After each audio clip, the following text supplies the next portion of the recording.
Welcome back. We're in part 2 of our 2.5-inch hose operations in high-rise buildings.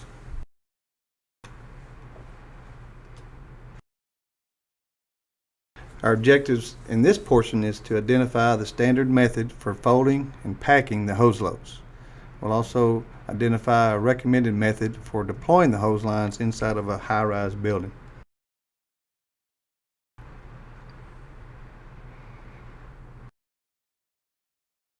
First of all, we'd like to get everybody to start off with a 32-inch mark from the outside edge of the female coupling. This is where you're going to start your fold. Make a mark with a marker, or you can paint it, whatever your company decides to do. We're going to do a horseshoe style of fold on this. We'll just go back and forth. If you'll notice, this first fold is going to stop just short of the coupling and then go back and forth around this 32-inch mark.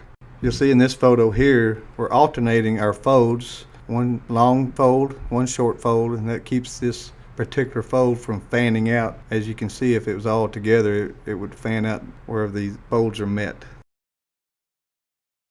Again, further evaluation here, and picture the alternating long and short folds, and we're going to make sure that each pack has the male and the female coupling on the opposite sides of the pack whenever you get done with the folds. And then we're just going to tie the couplings together, if it's not the nozzle section, just to protect the male threads only.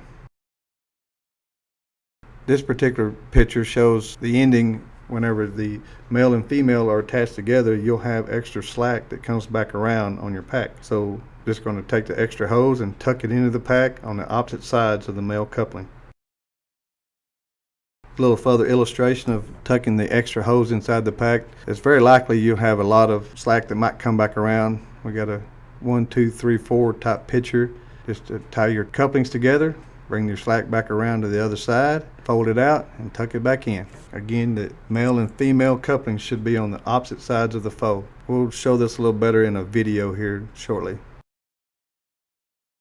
After you get done finishing up with the pack, turn it on its side, and you're going to add 2 straps to the male side of the pack, and 1 strap will be added to the female coupling. We got some new straps that will be added to our inventory and our high-rise hose equipment, and you'll see where these straps are really good about cinching down and getting a good tight pack system set up. Here's a view of the finished pack, and if you'll notice that the 2 straps are on the male side, and we'll go into that further later on of deploying the hose and how that helps out in that part of it. But we're trying to stay universal in the 2 straps on the male side portion, and these straps, try to put them down at the end of the packs as much as possible, just like this illustration shows here. We can also add a thick line in the middle. White line would be good for our blue hose, so we can have a line of sight whenever we're deploying this hose. It also assists if you're advancing hose around corners or calling for more hose. You still have a gauge if you're at that 25-foot mark of that hose of how far the nozzle end has been moved around a corner or how much hose you may need. It also works really good in the partial stairwell stretch, which we'll demonstrate and show here in a little bit in this PowerPoint. Here's your finished end with your nozzle section. It's tucking whatever you have left over back into the opposite end prior to putting the straps on it.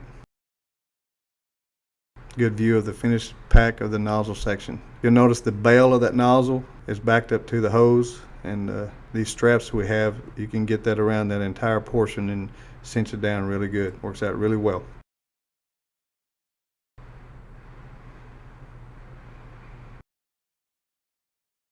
Alright, these packs are folded to facilitate carrying over the SCBA. It kind of frees up your hands to climb stairs, carry equipment, operate elevators, open the Knox box, utilize talking to personnel within inside the building representatives, and you have your hands freed up to carry other equipment inside as well.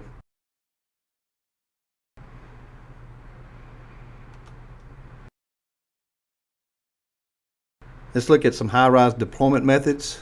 Each and every one of these methods is going to be dictated by your size up or whatever you have at the time that you arrive on the scene. Deployment methods, the very first one we'll talk about is the partial stairwell stretch. And this is going to be considered when conditions on the fire floor are not tenable, or it's anticipated that the stairwell conditions above the fire floor will not be tenable when the door to the fire floor is opened. You got a dirty hallway outside, you have known fire inside as well, we will recommend that you use the partial stairwell stretch. The full stairwell stretch is going to be considered when you got conditions on the fire floor that are tenable. You might have a truck crew that's going to maintain door control to the fire door. While that's being done, you can utilize the entire stairwell for stretching out your entire hose pack prior to charging.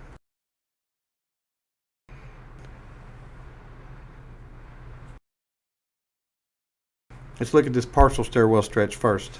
We're going to lay our hose down. This is a demonstration of the floor below. If you'll notice, the two straps on our hose packs are on the male side, and they're all oriented in the same fashion, and they're going in the direction of travel. We have our standpipe bag there. In this particular evolution, the standpipe outlet is out in the hallway on the floor below.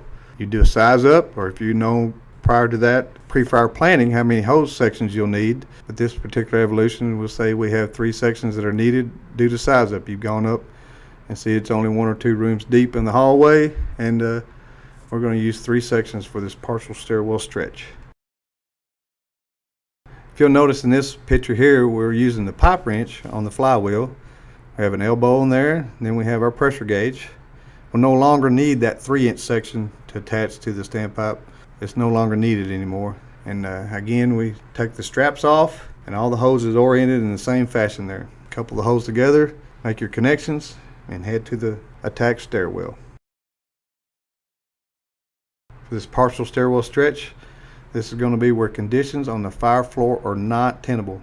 Again, we're going to deploy the hose below the fire floor and up to the half landing above. If you'll notice in this illustration, we're going to go higher than this half landing, and that will give you a little bit of hose to get started with to advance down the fire floor hallway.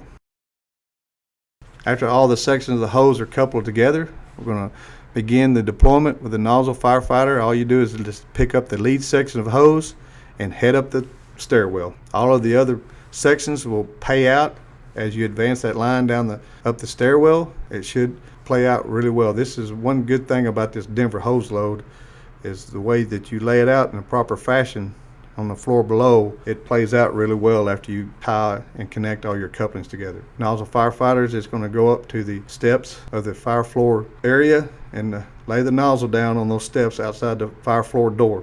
All the remaining hose, you'll take, if you want to take your middle section that you may have marked in your hose, you can take that up to the half landing above. Everything else will have to be flaked out on the floor below, even past the standpipe.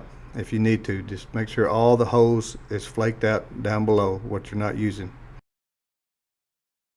Good illustration of a crew proceeding up the stairwell. We've left one of our members. I would recommend that you utilize one of your members as a standpipe operator. He or she is going to be the driver inside that building, so you have good trust that they're going to give you the proper operate pressures on that standpipe. But you have an officer and a firefighter heading up the stairwell, and just that nozzle person just have that nozzle section over their shoulder. Take that up to the fire floor itself.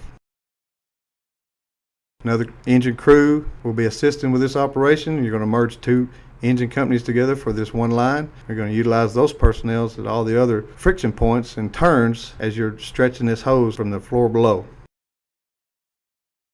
If you'll notice here, they've laid the nozzle down on the steps just outside the fire floor door. You want to leave a good flexibility for that nozzle away from that fire floor door prior to charging it, because whenever it does get charged, it's going to tend to push towards that door, and just leave a little bit of flexibility. This particular evolution and illustration, the half landing above is not very much, but this one firefighter is going to anchor this hose prior to getting charged, and that would prevent the hose from dominoing back down on top of you whenever it does get charged. But he or she can mask up and be ready to come and open the fire floor door after everything is charged. Again, anchor that at the half landing above. After that's done, come on back down, open your fire floor door, prop it open, and y'all can start advancing down the hallway.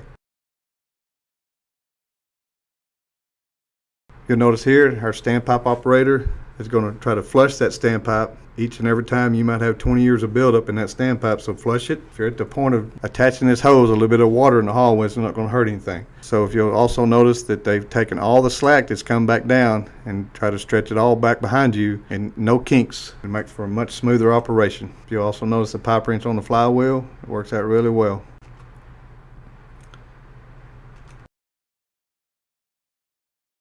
Let's talk about this full stairwell stretch. That's going to be where conditions on the fire floor will permit this. One of this option part of this is to lay the hose all the way up the stairs, and we're going to use gravity to assist in advancing the line down. If you notice in our illustration, what we're trying to get the point across to everybody, the nozzle end is going to be taken to the fire floor steps, just outside the door to the fire floor, and then you're going to advance the remainder section of all your pack up the entire stairwell. But if you can envision the person that's bringing the remainder of the hose up the stairwell, you're going to try to keep all of that portion of the hose to the inside railing as you're advancing up. And whatever loops and comes back down to the fire floor itself, we're going to try to keep that to the outside wall. It'll just be something that each and every company will have to work on. But the hose traveling downward towards the nozzle is deployed on the outside of the stairwell door. And after it's charged, do the same way. Try to keep that hose to the outside wall as you're feeding it down the stairwell. But again, hose traveling upward away from the standpipe connection is going to be to stay to the inside railing. It'll just take a little work, but it play out really smoothly after the line is charged. But this particular method of deploying the hose works out really well if you lay it out right.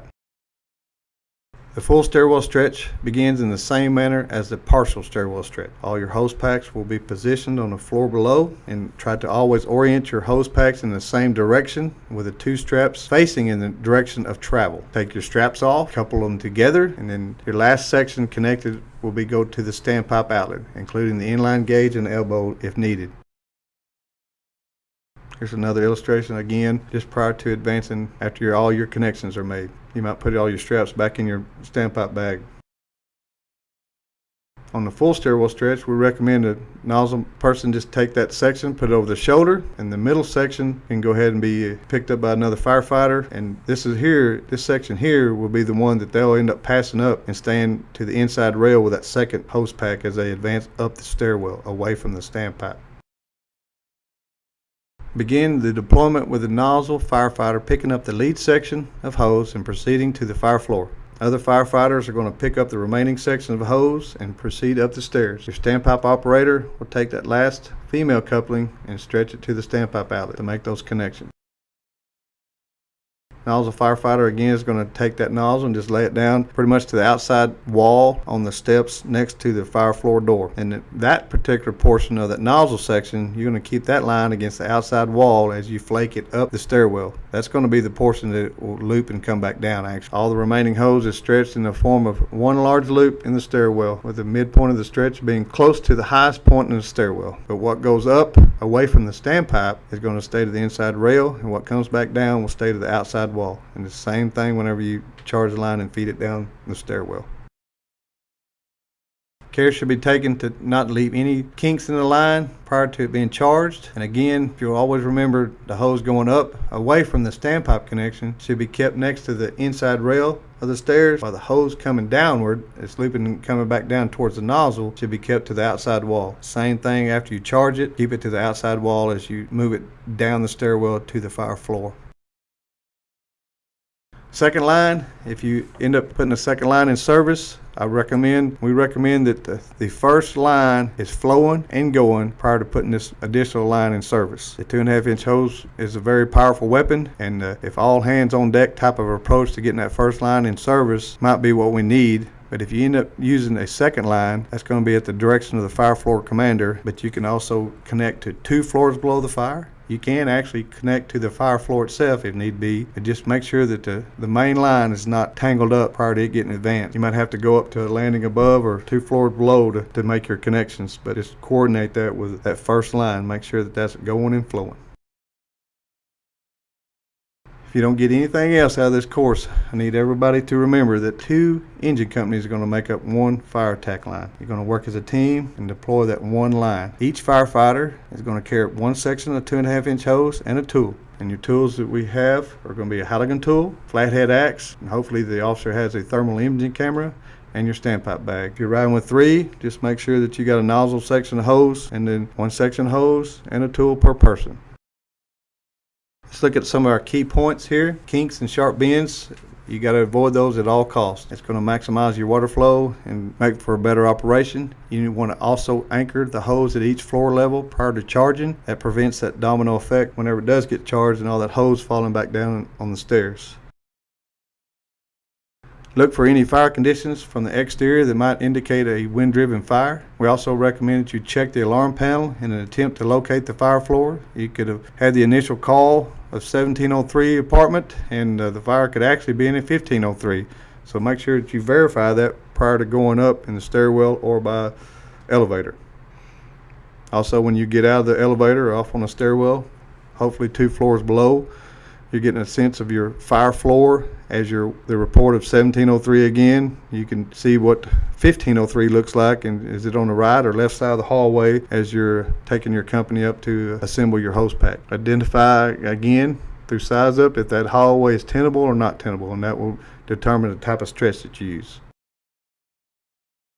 If the hallway is tenable, maintain door control to the fire apartment or room while the hose is being stretched within the stairwell. If the fire floor is not tenable, deploy all of your hose from the protection of the stairwell using the partial stairwell stretch. If you're going to use the full stairwell stretch of hose up the stairwell, make sure that your smoke conditions will allow personnel to be above the fire floor landing to advance the hose. Again, I can't stress all enough that you need to have personnel at all friction points to help move and advance the hose. It's going to be a team effort to spread out and move on each and every corner. Let's talk about dry standpipe systems. You're going to have parking garages, stadiums, tunnels. Be aware that you could have multiple outlets open in the standpipe system. If you've done all your checks and balances, you got proper engine pressures, and you've laid out your hose deployed kink free, and you're getting no pressure, you could have other outlets that might be open. You might have to send a runner to cut off other outlets to be able to get the pressures you need in your lines. So just have a system or some type of way to overcome this if this ever happens. Again, we're talking about just if you have low pressures on your dry standpipe systems, just make sure you check all the other valves. And you might have to increase your engine pressures if need be to make that line operational. At the end of this PowerPoint presentation, I would like to invite you to go to the YouTube channel under Dallas Fire Rescue Training, and there you'll see a demonstration of utilizing the Denver hose load for our high-rise packs, and this will show the folding method that we're going to be using for our 2.5-inch hose. You can also view it on the IDS under Training tab and then go to high-rise after that.